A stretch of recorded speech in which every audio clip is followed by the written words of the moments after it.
Buenas noches a todos, sean bienvenidos a nuestro tercer y último día de la jornada de medicina familiar. Mi nombre es Lilibet Castillo, soy directora de eventos académicos de la LANFAC y para mí es un placer presentarles a la doctora Zoraida Vázquez. Ella es médico graduada en la Universidad Católica Nuestra Señora de Asunción, sede Guairá. También es médico con un posgrado en medicina familiar y comunitaria por el Centro Médico Bautista, Asunción, Paraguay. Es médico legal en ciencias forenses por la Universidad Nacional de Asunción. También tiene un título como especialista en medicina familiar reconocido por la Sociedad Paraguaya de Medicina Familiar. Ejerce la docencia universitaria en la Universidad Nacional del Este desde el 2012 y en la UPCDE como titular en epidemiología y medicina familiar durante los periodos 2015 al 2020. En salud pública es médico de las APS desde el 2010 hasta la fecha y también tiene una formación como magíster en ciencias de la educación, periodo 2020. Doctora, buenas noches, puede continuar. Apreciados de la Universidad Privada del Este, un gusto estar nuevamente con ustedes compartiendo algunas palabras, un poquito de la experiencia que tenemos como médicos de familia.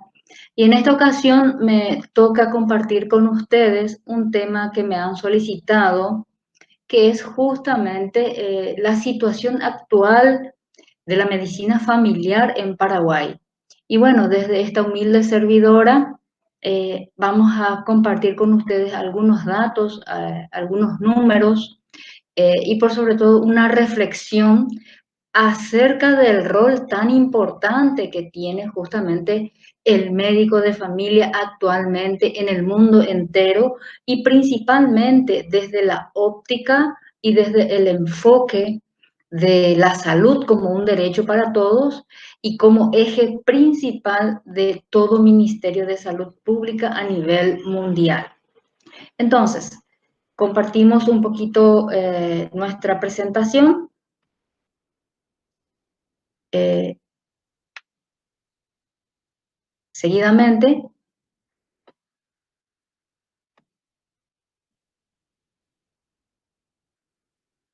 bien,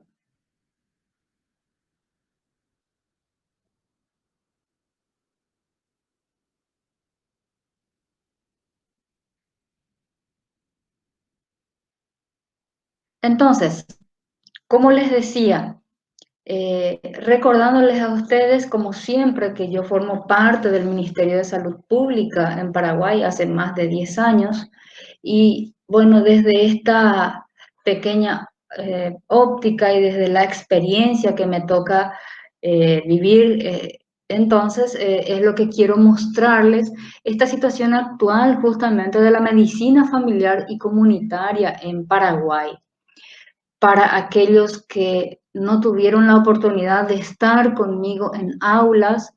Yo soy la profesora Zoraida Vázquez, quien les va a compartir justamente algunas palabras acerca de esta área tan noble que se viene dando en nuestro país, ejerciéndose, digamos, como una opción válida para salud pública ya desde el año 2008. Entonces, desde la óptica del médico de familia. Entonces, para hacer un poco de memoria, la medicina familiar en Paraguay se había iniciado en el año 1987 con una residencia que organizó justamente el Hospital Bautista en Asunción, que es un centro privado, hoy el Centro Médico Bautista. Hasta ese momento el hospital en la época tenía solamente una residencia en medicina general que se inició en la época de los 50 a cargo de los médicos misioneros norteamericanos que habían fundado justamente este hospital. En su momento, el doctor Wesley Smith, quien fuera inclusive ministro de Salud años atrás en Paraguay, médico de familia graduado en Estados Unidos, fue el encargado justamente de iniciar la residencia en medicina familiar en el año 1987, tras lo cual continuó en realidad por bastante tiempo como director del programa hasta el año 2001. En Paraguay, como una estrategia en salud pública, la medicina familiar se incorpora precisamente a través de las unidades de salud familiar desde el año 2008, en la época bajo la presidencia de Fernando Lugo y teniéndole como ministra a la doctora Esperanza Martínez. Fíjense que en su momento nos habíamos iniciado con apenas 13 unidades. Hoy por hoy, ya para este año 2021, tenemos distribuido en todo el territorio nacional 1.280, con lo cual alcanzamos una cobertura aproximada del 40% de la población total, que aún es insuficiente. En cuanto a programas de residencia en medicina familiar, fíjense que tenemos, por un lado, 2 residencias en hospitales privados, que son el Centro Médico Bautista, que ya les dijera en la introducción, y también otra, el Hospital Universitario, dependiente justamente de la Universidad Católica. Ambos se encuentran justamente, ambas instituciones en la ciudad capital. Otras tres residencias en hospitales públicos, que son el Hospital de Clínicas, los hospitales regionales y también el Instituto de Previsión Social, que llevan adelante justamente las residencias. Bien.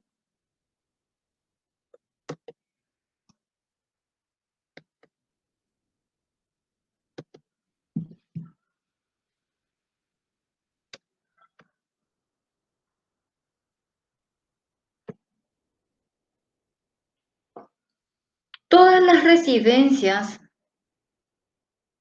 tienen una duración de 36 meses, o sea, 3 años. Ya en las cátedras nosotros habíamos de medicina familiar, los que estuvieron conmigo recordaban que yo les hacía mención justamente de la duración que lleva. En Brasil son 2 años y en otros países de Europa incluso llega hasta 5 años la formación para un médico de familia. Las residencias del Hospital de Clínicas, del Centro Médico Bautista, también del Hospital Universitario y del Instituto de Previsión Social son totalmente independientes. Pero la de los hospitales regionales, que incluso tenemos aquí en el este del país, tenemos en Guairá, en fin, en varios departamentos del país, funcionan las residencias, pero dependen del Centro Médico Bautista por medio de un convenio que se hace entre el INS, que es el agente rector, que es dependiente del Ministerio de Salud Pública y Bienestar Social. Vale decir que aquellos médicos generalistas que ya están trabajando en salud pública tienen la posibilidad de acceder a la residencia médica a través de este convenio, ya siendo funcionario del Estado. También se cuenta con 2 cursos de posgrado en medicina familiar con la modalidad a distancia. Una de ellas funciona en el Hospital de Clínicas, que depende de la Universidad Nacional de Asunción, y el otro del INS, o sea, el Instituto Nacional de Salud, que depende del Ministerio de Salud Pública. Entonces, ¿qué es lo que nosotros queremos precisamente con la incorporación de la medicina familiar como una estrategia en salud pública y desde un enfoque de derecho? Justamente como nos dice el título a continuación, que es brindar esta posibilidad de atención diferenciada, integral e integrada en salud pública, y que en nuestro país se inició ya en el año 2008. Por lo tanto, nuestro sistema de salud se va reorientando justamente mediante la creación y la implementación de las USF, o sea, de las unidades de salud familiar. Estas obviamente están en determinados territorios y a cargo de equipos multidisciplinarios. ¿Cómo se componen estos equipos? Bueno, un médico ya especialista en medicina familiar o bien un médico generalista. Si bien hoy la exigencia en salud pública ya es que sean médicos de familia mínimamente. Entonces, tienen una licenciada en enfermería u obstetricia, tienen auxiliares en enfermería, agentes comunitarios que hacen el contacto con la comunidad y en muchos de ellos también ya se tiene incorporado equipos odontológicos justamente para ir mejorando los principales determinantes y las condicionantes que están vinculadas a la calidad de vida y obviamente a la salud. Entonces, siguiendo un poquitito como este título nos invita a reflexionar, las unidades de salud familiar están orientadas justamente a mejorar, el enfoque es mejorar la salud materna infantil. Todos estos servicios son de carácter gratuito, existe inclusive una disponibilidad de medicamentos. Es como un paquete estandarizado que llega a ser un listado de medicamentos esenciales que se disponen y ambulatorios. Cada unidad, cada equipo tiene a su cargo justamente una población adscrita de entre 3.500 a 5.000 personas, ¿verdad? Dependiendo de qué área se trate, si es área rural o si es área urbana. Para áreas rurales hasta 3.500, ¿sí? Personas, que más o menos son 1.000 a 1.200 familias. Pero ya en el área urbana esas suben hasta 5.000, aproximadamente 1.500 a 2.000 familias, ¿sí? Dependiendo de la cantidad de personas por cada familia, obviamente.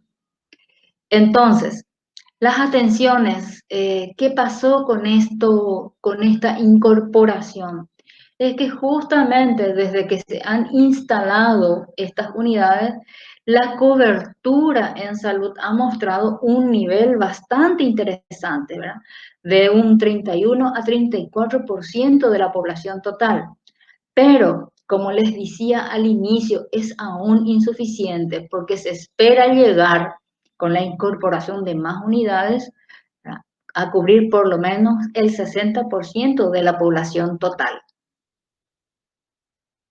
Eh, como, como un lugar de atención, como un lugar de un salto de un sitio a otro, estas unidades, las USF, constituyen justamente la puerta de entrada al Sistema Nacional de Salud.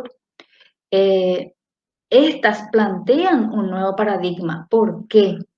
Un nuevo paradigma en el sentido del modelo de atención y del tipo de orientación que se le da a la salud, ¿sí? Como un derecho, no como una simple ausencia de enfermedad. Por lo tanto, este modelo lo que busca es atender las necesidades y los problemas de salud de las personas, de todo su entorno familiar y del lugar precisamente donde residen, asegurándoles, claro, de esta manera, una atención continua a lo largo de su ciclo de vida, ¿sí?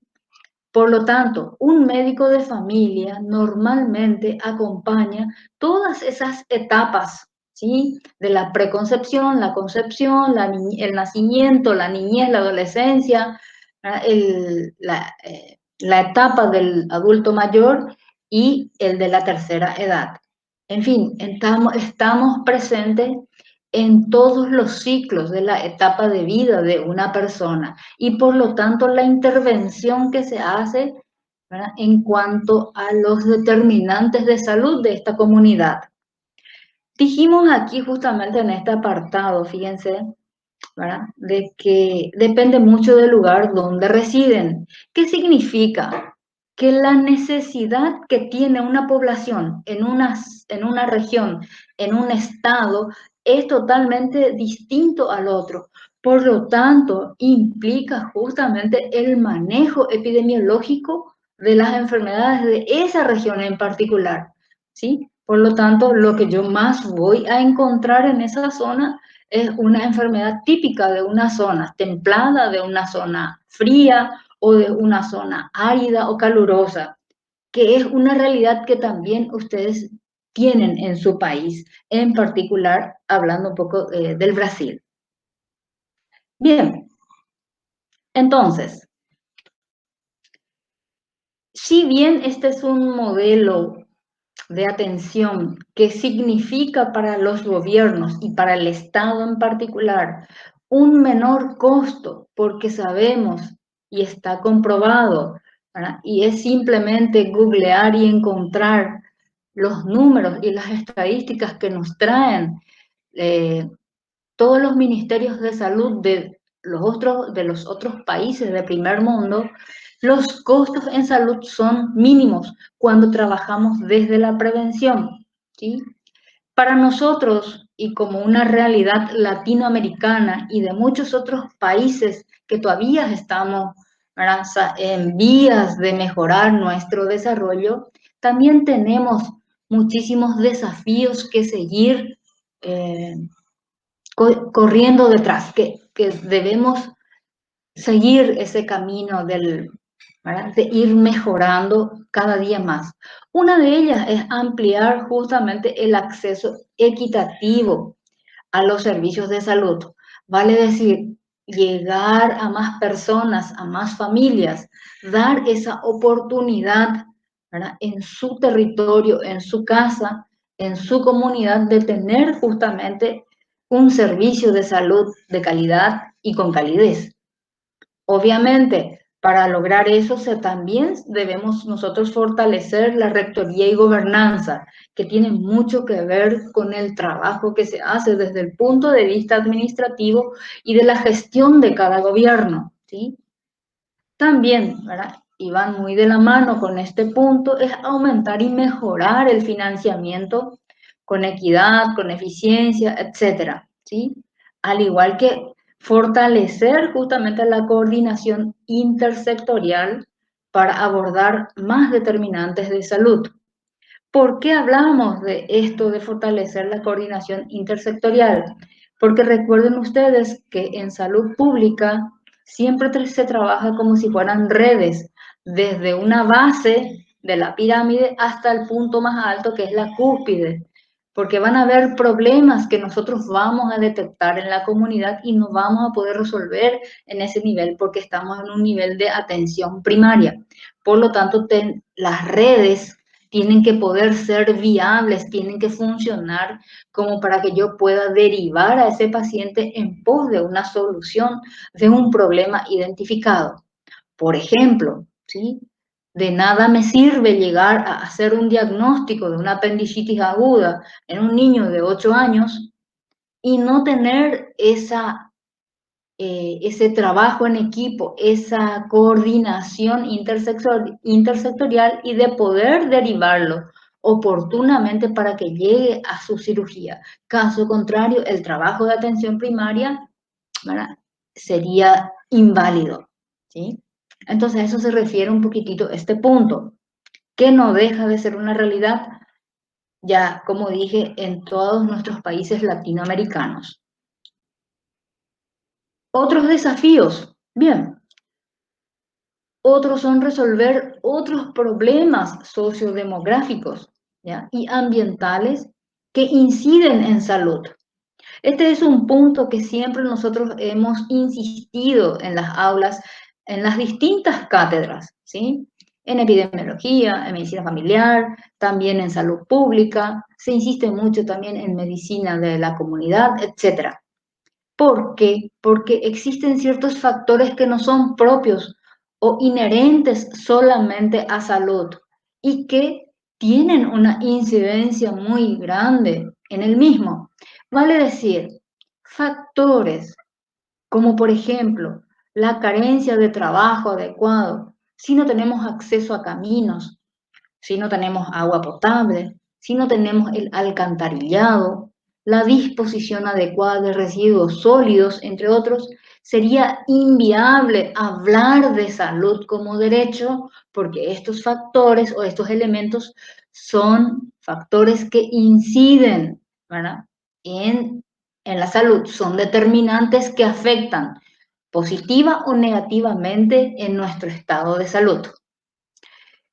Al igual que todo lo que venimos diciendo, otro desafío también es implementar justamente importantes reformas, ya considerando todos los aspectos institucionales, con especial referencia siempre al espacio fiscal, la organización propia del sistema salud, tener en cuenta el mercado laboral, en fin, muchísimos elementos que hacen al macroambiente de salud, pero que finalmente terminan incidiendo en nuestro estado óptimo que buscamos, que es el de la salud individual, familiar y comunitaria, ¿sí?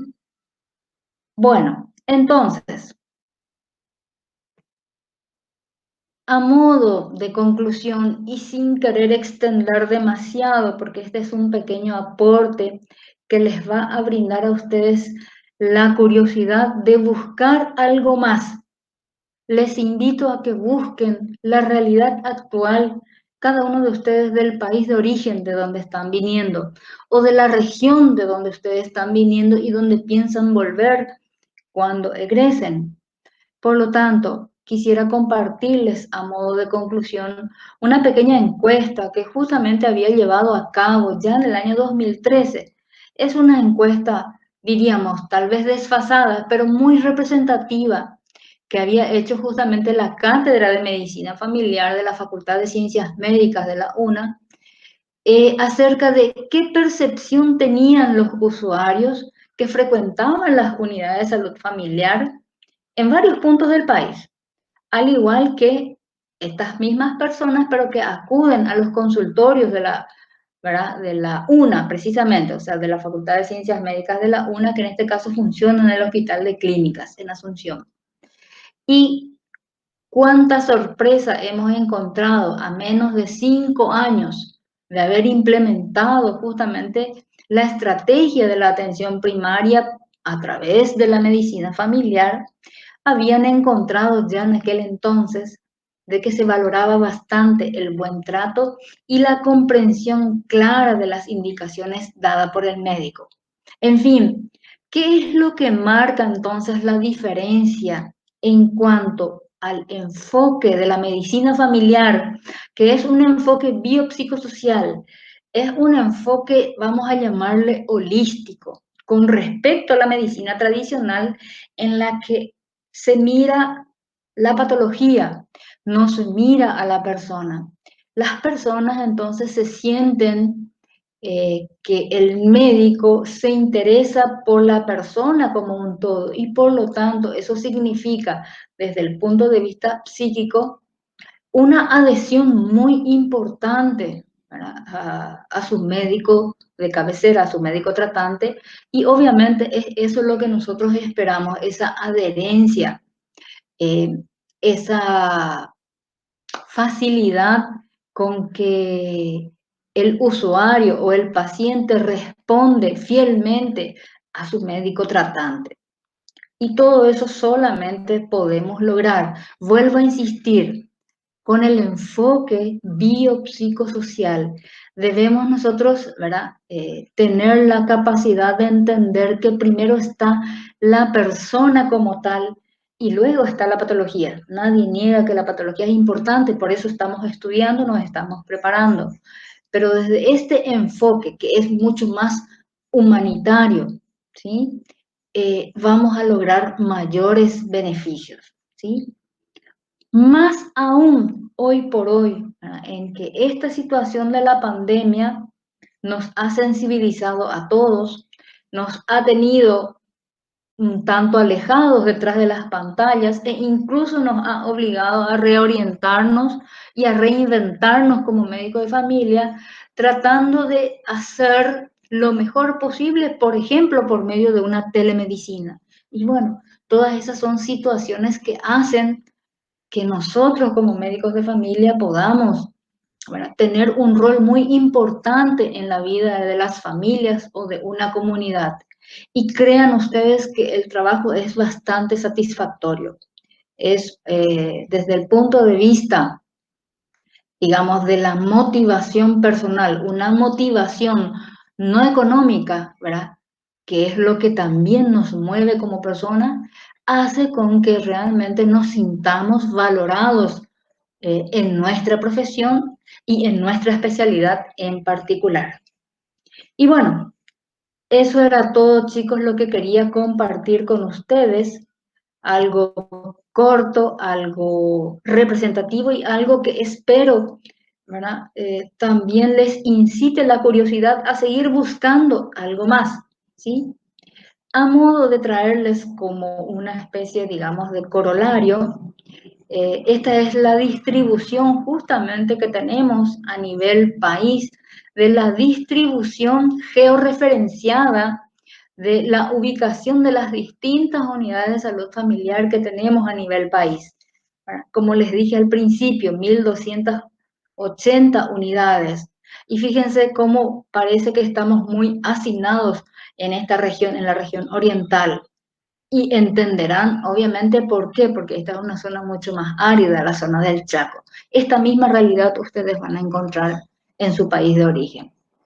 Esta y otras informaciones que les acabo de compartir, ustedes tienen a partir de estas distintas fuentes que les dejo a disposición en este material, que espero les sirva y que puedan seguir investigando e interesándose mucho más en la medicina familiar. Y agradecerles a los chicos que me cursaron la invitación, a los chicos de la SOSEM y al grupo de la Liga de Medicina Familiar, que hicieron posible que nosotros estemos nuevamente en contacto por este medio. Un abrazo a todos y espero que nos encontremos en una próxima charla. Muchísimas gracias, doctora, por su excelente participación. Gracias también a todos ustedes por habernos acompañado durante estos 3 días de la jornada. Queremos extender una invitación para todos los que quieran formar parte de nuestra liga académica y al mismo tiempo los invitamos para que puedan seguirnos en nuestras redes sociales y así puedan estar informados de todas las actividades y proyectos que vamos a estar realizando durante todo este año. Que tengan una buena noche y muchas gracias.